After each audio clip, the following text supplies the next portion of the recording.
I've always believed Fallout to be one of the greatest gaming franchises ever produced. It's perhaps the quintessential example of quality game design, art, gameplay, and storytelling. It contains a deep, rich lore blending various genres from science fiction to satire to action-adventure to even horror, and has left a stunning legacy on just how immersive and authentic games can be.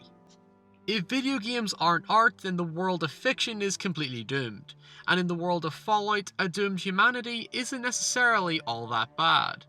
Today we'll explore the art of the Fallout universe, we'll examine its unique hybrid visual style, and analyse the use of informed design, colour, characters and environments, and interpret just how the art direction of Fallout keeps us compelled and absorbed into this quirky world. Obviously, we'll be here quite some time if I was to go through such complex detail, so let's keep it short and sweet and cover a few examples just to get my point across.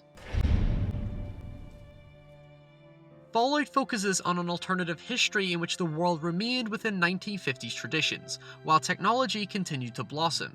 In October of 2077, the United States, China, the USSR, and other superpowers exchanged nuclear attacks, resulting in the decimation of the human race. Those semi-fortunate enough to survive the nuclear holocaust took refuge within vaults, which were designed to house people and maintain civilization. With each game in the series taking place several decades or centennials later, we discover that life has continued within a decaying and radiated wasteland, with mutants, monsters, beasts, humans, and other oddities all attempting to survive in this harsh new world. As said before, the Fallout world maintains 1950s tradition. Fashion, architecture, music, and technology never really changed, but we still saw technological advancements such as the development of robots, which appear anachronistic.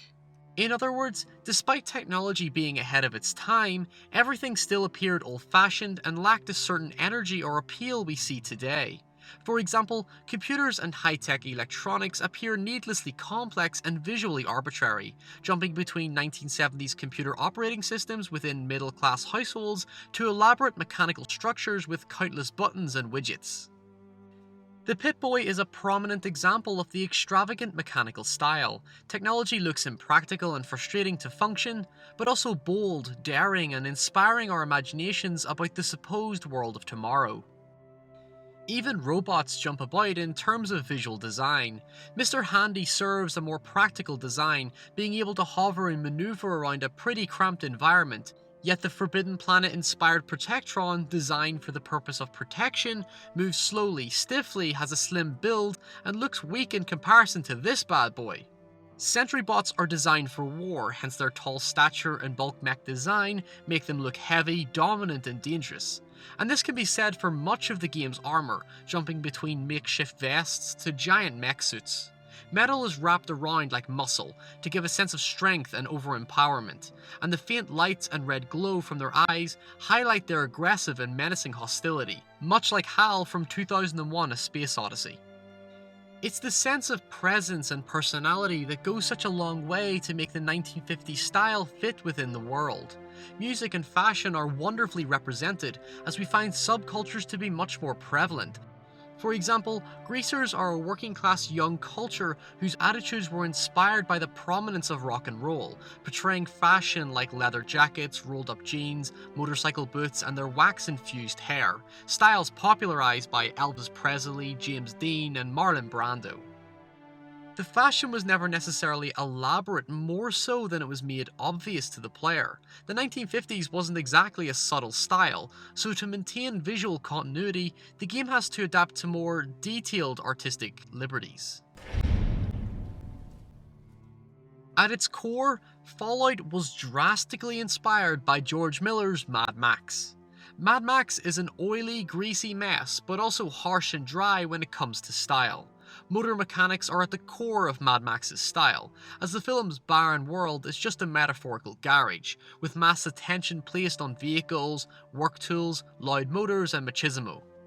The raiders of Fallout are inspired by the gangs of Mad Max, portraying a more aggressive subculture known as punks. Far louder, more confrontational, dramatic hairstyles with spiky hair sharper than a hedgehog's back, and further emphasis on chains and leather, declaring their transgressive sexual politics.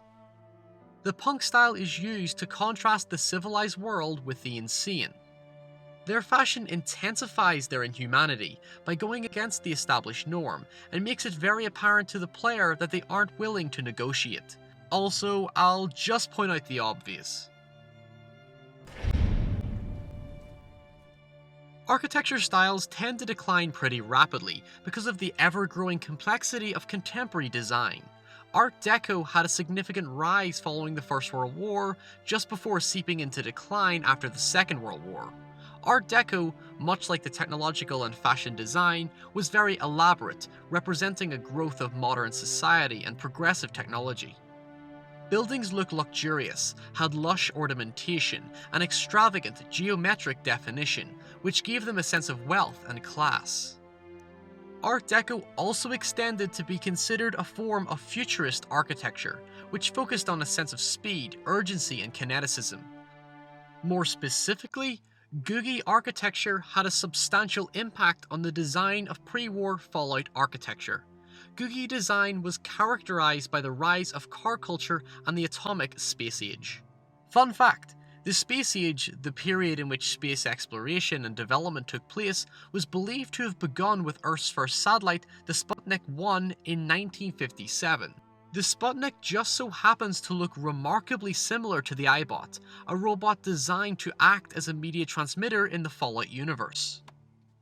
As you might expect, Googie buildings displayed symbols of motion and scientific thought, including atoms, flying objects, and boomerang-shaped design.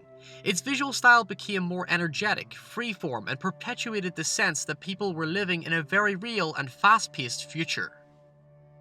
With early-age science-inspired design already in place, the contrast to rusty, dilapidated replications of early architecture show humanity's attempt to recreate the old world, despite the disjointed scraps of unrelated parts, emphasizing the desperation to rebuild society to its idealism. Towns look like they're right out of a Western film, appearing dusty, contained from the outside world, uncomfortably quiet as if you're being watched, and the lighting is rather low-key, which makes sense given the 1950s film noir tone that greatly comes across. Like Mad Max, Fallout is a cruel and unpredictable world in which a threat lies around every corner. The Fallout series has had several visual changes throughout, but ultimately all serve the same purpose, and are presented with a muddy, washed-out visual palette.